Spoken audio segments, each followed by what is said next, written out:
My name is Renata Cole, and I've spent 11 years teaching high school chemistry without ever raising my voice in a classroom.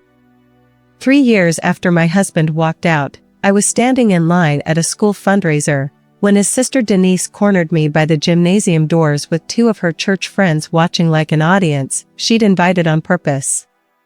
She said it loud enough for the whole concession table to hear. "You know, Walt finally found a real partner. Someone who actually believes in him. Guess teaching chemistry doesn't pay as well as people think." 3 years of being called the failure who couldn't keep a husband or build a future, all wrapped into one sentence meant to land in front of strangers. I didn't flinch. I just looked at her, steady as a held breath, and said, "Is that the story you're telling now?"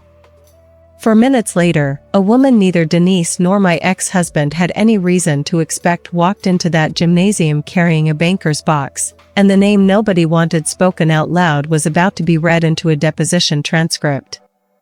Let me back up those 4 minutes, because the box came after the insult, not before it.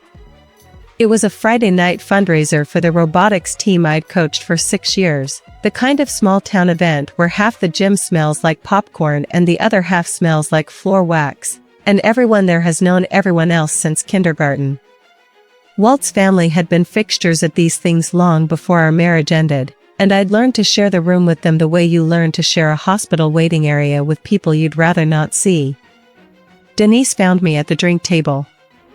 She always found me at the drink table. That night she had her chin up and her voice pitched for an audience, and she delivered her line about Walt's new partner and my chemistry teacher's salary like she'd rehearsed it in the car. I didn't raise my voice back. I'd learned a long time ago that the person performing outrage in public is usually the one with something to hide from it. "Is that the story you're telling now?" I asked her again, quieter. Denise blinked, thrown by how little reaction she got. She'd wanted tears, or at least red cheeks. She got neither. And across the gym, the side door by the trophy case opened, though I didn't turn to look yet. I didn't know who was walking through it. I just knew, somewhere underneath my own calm, that the timing wasn't an accident, because I was the one who'd set it in motion 3 weeks earlier. Here's what you should know about me before any of the rest makes sense. I grew up outside Tulsa, the daughter of a pipefitter and a woman who kept the books for 3 different small businesses just to make ends meet. I was the first person in my family to finish college, and I did it by tutoring rich kids' children in the evenings and grading papers on weekends. I learned early that being right and being believed are 2 completely different achievements, and that most people will hand you credit for the second one only after you've quietly proven the first. That belief made me a good teacher. I could stand in front of 30 teenagers who didn't want to be there and walk them through a reaction nobody thought they'd understand, and I never needed to shout to do it. But that same patience had a cost I didn't see coming. When people started repeating a story about me that wasn't true, I assumed the truth would eventually do the work on its own. I didn't realize how long a comfortable lie can survive if nobody ever makes it stand trial. I married Walt Pruitt when I was 26. He sold commercial insurance, the kind of job that requires you to be liked by strangers within 90 seconds of meeting them, and Walt was good at it in a way that made you forget to ask follow-up questions. For the first several years, our marriage looked like most marriages from the outside. What nobody outside ever saw was the business. 2 years into the marriage, Walt's father offered to set him up with a small landscaping supply company, a real piece of property with equipment and a contractor client list, structured so that Walt and I would own it together as marital property, 50-50, on paper. I put in money from my own savings to help cover the startup costs, $11,000 that took me 4 years of summer tutoring to save. Walt told me, and I believed him, that my name was on the deed and the LLC paperwork right alongside his. The business did well. Better than well, actually, especially once Walt started picking up landscaping contracts for 3 new subdivisions going up on the edge of town. I taught chemistry during the day and helped with the company's books on weekends, the way a wife who trusts her husband does, never once asking to see the actual filed documents, because why would I? We were partners. That's what he called us at the holiday party every December, in front of his whole family. My partner in everything. When Walt left, he didn't sit me down. I came home from a parent-teacher conference to find his clothes gone and a note that said he needed space to figure out who he was outside the marriage, which would have almost been funny if it hadn't also meant he'd moved into an apartment 2 miles from the landscaping yard within the same week. Within 2 months, I learned through the school secretary, whose cousin did the company's payroll, that Walt had a new partner. Not a romantic one, not yet, though that came later. A business partner. A woman named Joelle Hanratty, the daughter of one of his biggest subdivision contractors, who'd apparently been quietly buying into the company for the better part of a year. I want to tell you what it felt like to learn that secondhand, through a school secretary, about a company I'd put $11,000 and 4 years of weekends into. It felt like discovering you'd been written out of your own story while you were still standing in the room. I called the company's registered agent's office, the way you'd pull a chart to check a result you already suspected. What came back took the floor out from under me slower than you'd think, because bad news in writing always arrives politely. The LLC documents, the real ones, the ones filed with the state, listed only Walt and his father as members. My name appeared nowhere. Not on the deed to the property, not on the operating agreement, not on a single page. Whatever Walt had told me about my ownership, whatever he'd said at every holiday party for 6 years, the paperwork told a different story, and paperwork doesn't soften its language for anyone's feelings. I sat in my car outside that registered agent's office and felt something I hadn't expected. Not rage, not yet. Just a strange, cold clarity, the way you feel right before you commit to a diagnosis you've been circling for an hour. Denise had never liked me much, not since the wedding, but after the divorce she found a real purpose. She ran the parent volunteer committee at the elementary school the way some people run a campaign for office, and she used every bake sale and every fundraiser as a stage. The story she told, the one that traveled fastest, was that I'd never really been part of the business, that I'd always just been Walt's wife who liked to feel important by hovering around his success, and that the divorce had finally let everyone see the truth. I'd contributed nothing, built nothing, and now I was just bitter that Walt had found someone, Joelle, who actually understood how to run something.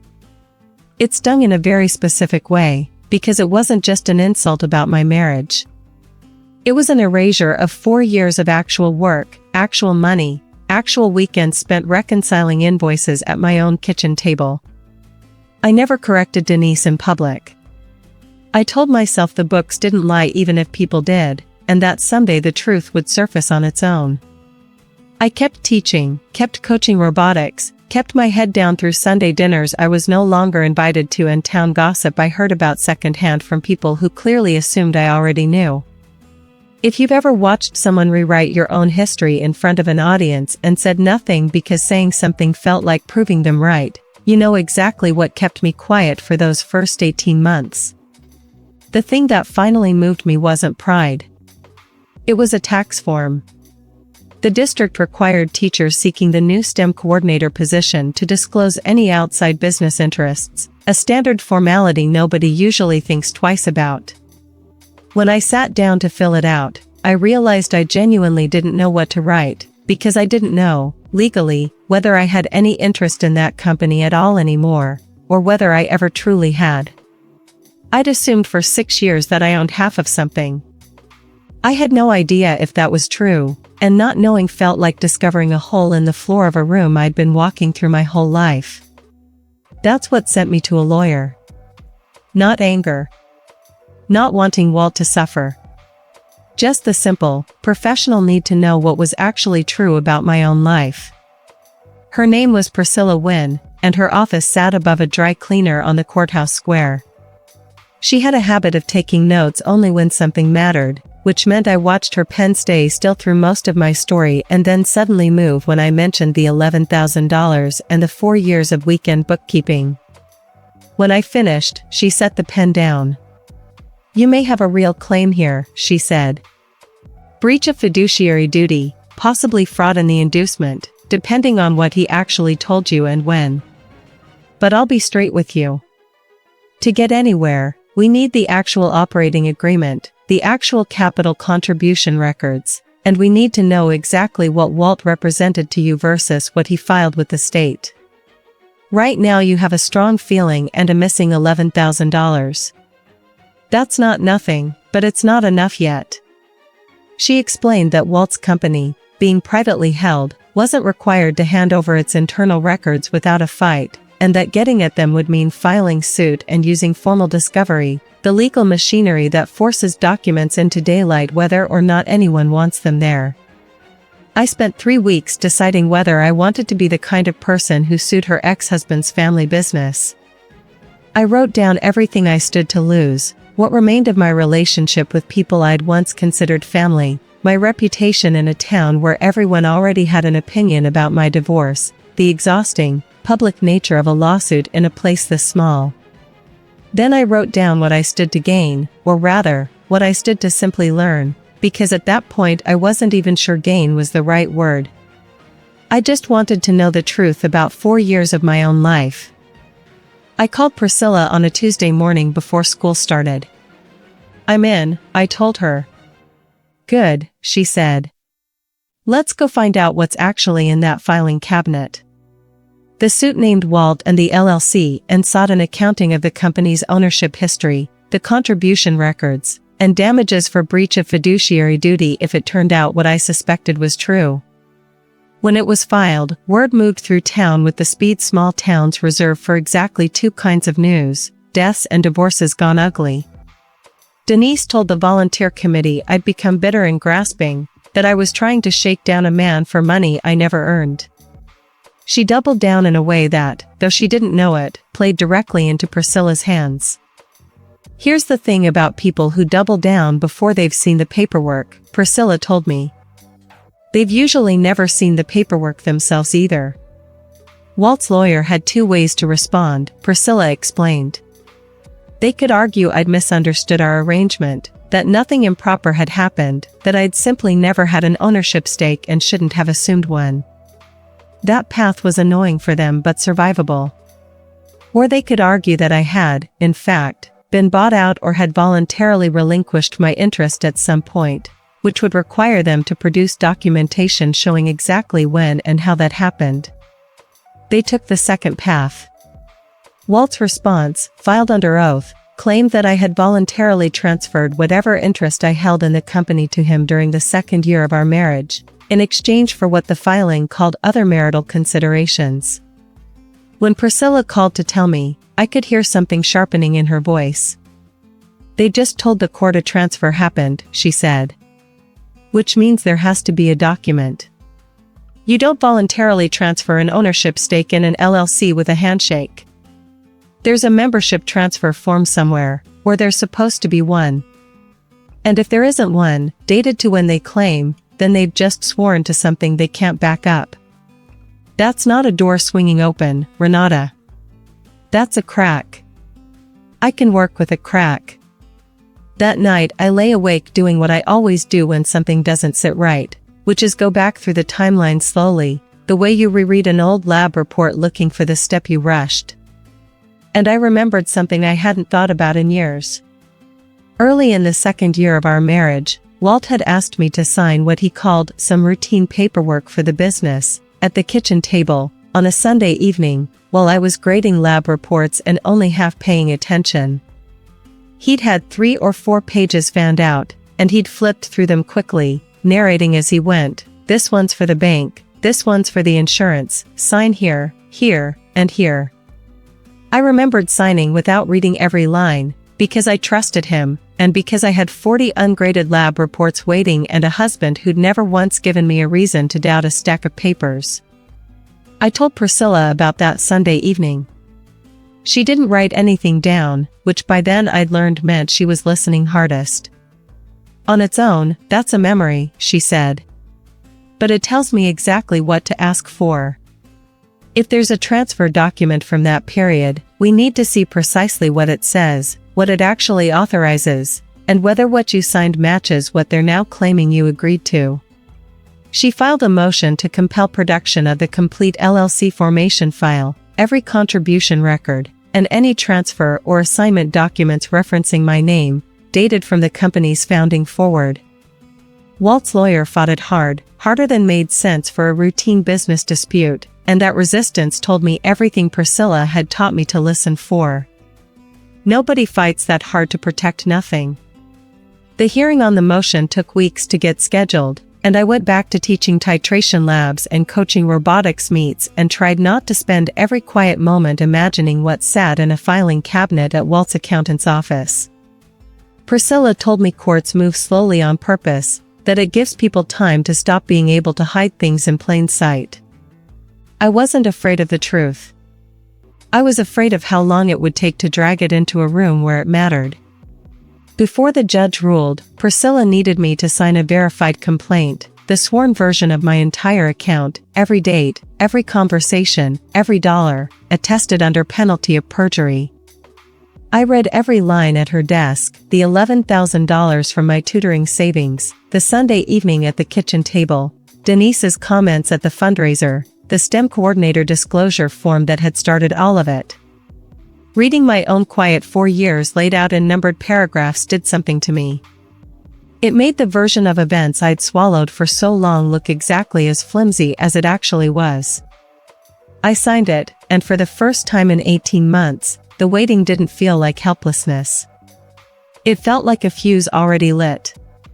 The ruling came on an ordinary Wednesday during my 4th period class, while I was 3 steps into a stoichiometry problem on the whiteboard. I didn't see Priscilla's call until lunch.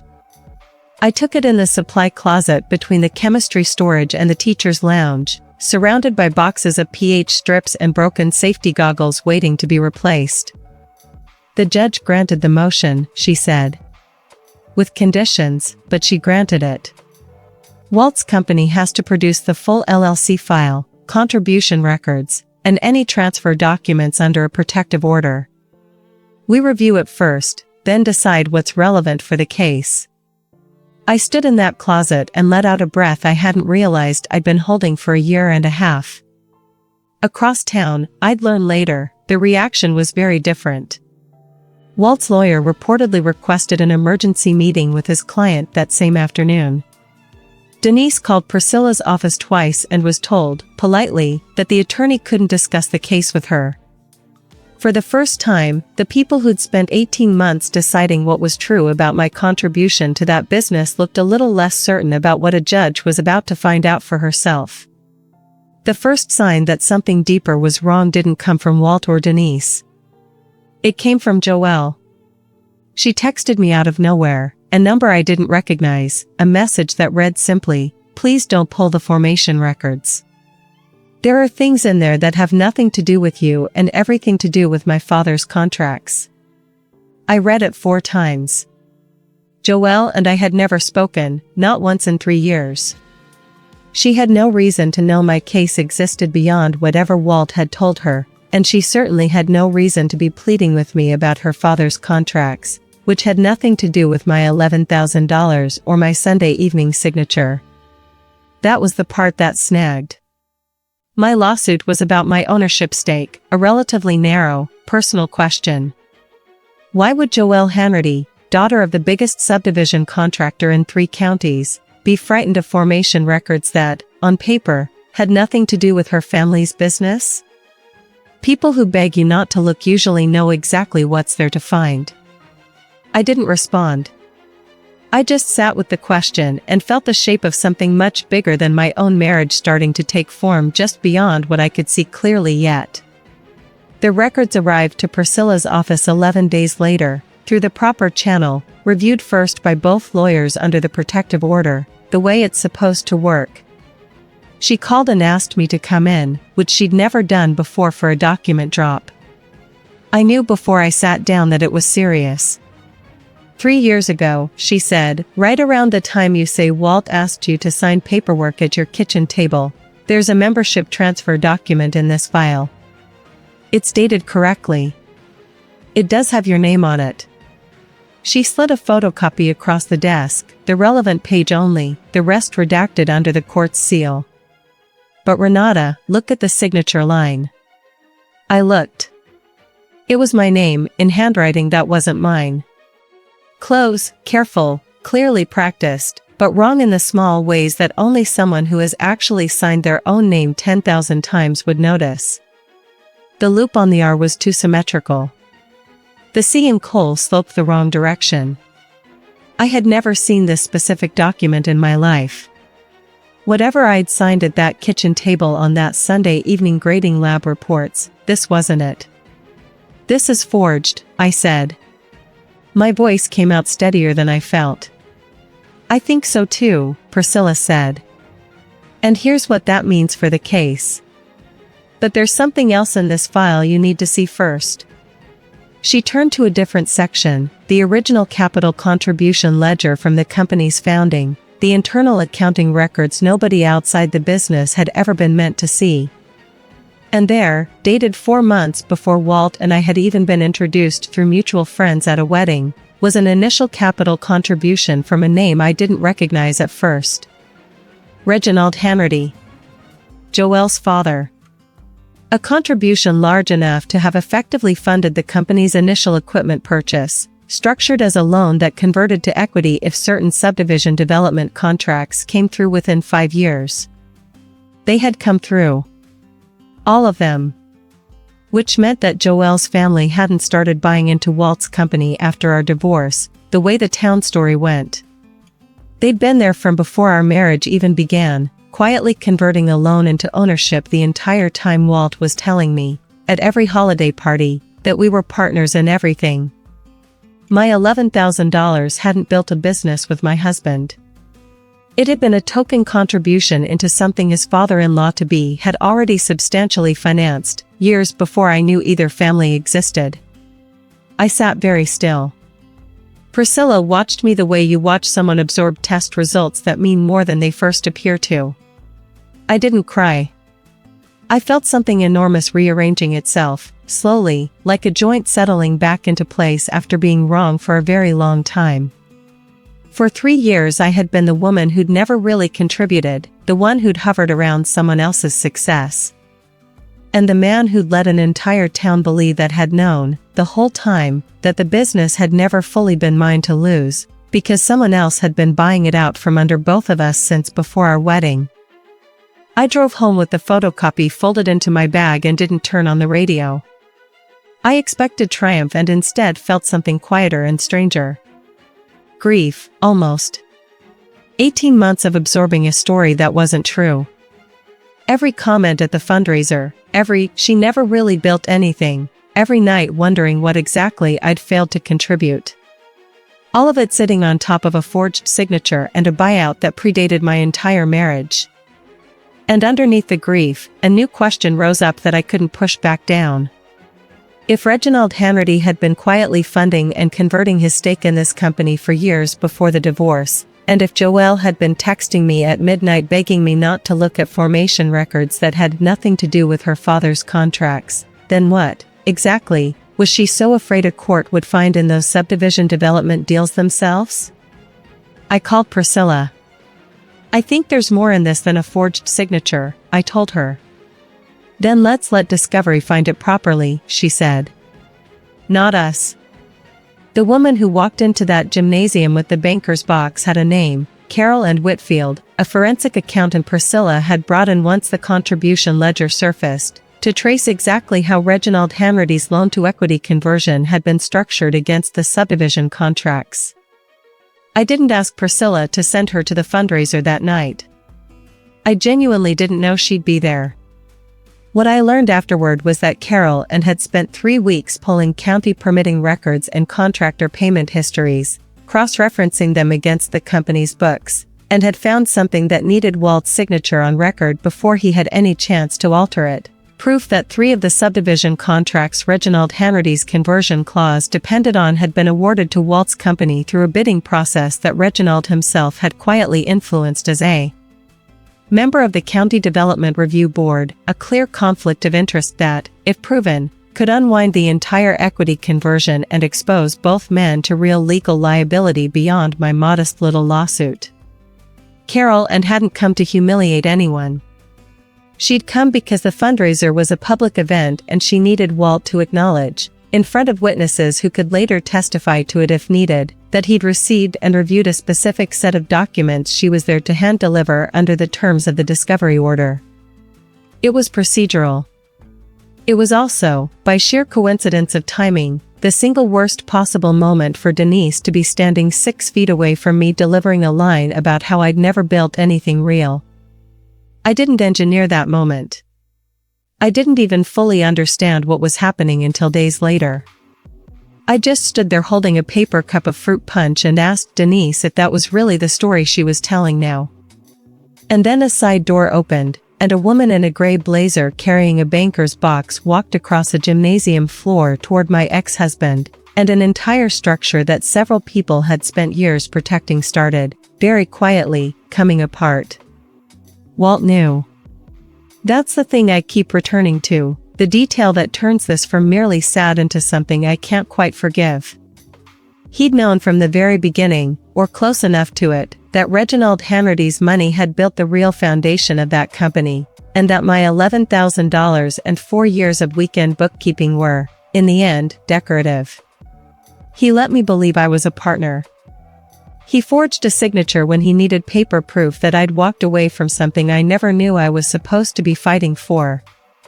And he stood in front of his family and his church and his whole small world and let them believe that I, the ex-wife, had simply never had what it took to build anything real, when the truth was that I'd been quietly written out of a story before I ever understood I was in one. When Priscilla told me Walt's lawyer had stopped filing motions and instead requested a meeting to discuss resolution, I understood why. Walt wasn't worried about my modest breach of fiduciary duty claim anymore. He was worried about a forged signature, a conflict of interest-laden county contract history, and a father-in-law's quiet equity grab all surfacing in the same courtroom, in front of the same town that had spent 18 months believing a much smaller, much tidier lie. Denise came to my apartment the Sunday before the hearing. I almost didn't open the door. When I did, she looked smaller than I remembered, and for a moment I thought she might apologize. She didn't, not really. She asked me to consider dropping things, not for Walt, she said, but for the family, for what people would think. You never really lost anything you actually had, Renata, she said, the old line, dressed up now as a plea instead of an accusation. Why put everyone through this? And I understood, standing there in my own doorway, that even now, even on the edge of the truth, she would rather protect the comfortable story than sit with the uncomfortable one. I felt something for her, genuinely. She'd believed what her brother told her the same way I once had. But sympathy isn't the same as surrender. The mud was never mine to begin with, I told her. Go home, Denise. The hearing took place on a clear, cold morning in the same courthouse where I'd filed my very first motion. Priscilla didn't raise her voice once. She built it the way I build a lab demonstration for students who don't believe the result yet, one clean step at a time, until the conclusion was the only one left standing. The $11,000. The forged transfer document, confirmed by a handwriting analyst. The original contribution ledger showing Reginald Hanratty's pre-marriage loan and its conversion. The conflict of interest in the subdivision bidding process, which by then had drawn the attention of the county itself. Walt stood up once, started to say something about how none of it meant what it looked like, and his own lawyer pulled him back into his seat before the judge had to. Denise, in the gallery, went the color of paper. And near the back, I noticed Joel slip out quietly during a brief recess, a man I didn't recognize, presumably someone from her father's side of things, following a few steps behind her, already reaching for his phone. I didn't shout. I stood up only once, when the judge asked if I had anything to add to the record, and I said it plainly, the way I'd say a result to a classroom that needed to hear it clearly. I was told for 18 months that I never built anything real in that marriage, I said. The records show I built more than anyone wanted me to know I had a claim to. That was all. I sat back down. My grandmother's gold cross, the only thing of hers I still wore daily, sat cool against my collarbone, and I thought about how she used to say that the truth doesn't need you to defend it, only to stop apologizing for bringing it up. What followed wasn't dramatic in the way you might picture. There was no shouting match dragged out into the hallway. Walt's lawyer asked for a continuance to discuss a settlement that would include a corrected ownership record, a buyout of my actual original contribution with interest, and a formal acknowledgement, filed with the court, that the prior transfer document had been invalid. Priscilla recommended I take it, this time, because unlike Mark's family's quiet settlement offer in another story I once heard, this one would live on the public record permanently, not in a sealed drawer. The forged document and its correction would exist in the county's files forever, available to anyone who ever looked. I took it. The measurable things came in slowly afterward, the way they do. Walt standing in town, the thing his family had protected at my expense for so long, simply eroded. You can't outrun a public court record in a place that small. He sold his stake within the year and moved to Texas, somewhere nobody knew the story yet. The county opened its own review into the subdivision contract conflict, separate from my case entirely, and Reginald Hanratty quietly stepped down from the Development Review Board before anyone could vote him off it. Joelle, I heard, distanced herself from the whole arrangement and went back to working for a property management company 2 towns over.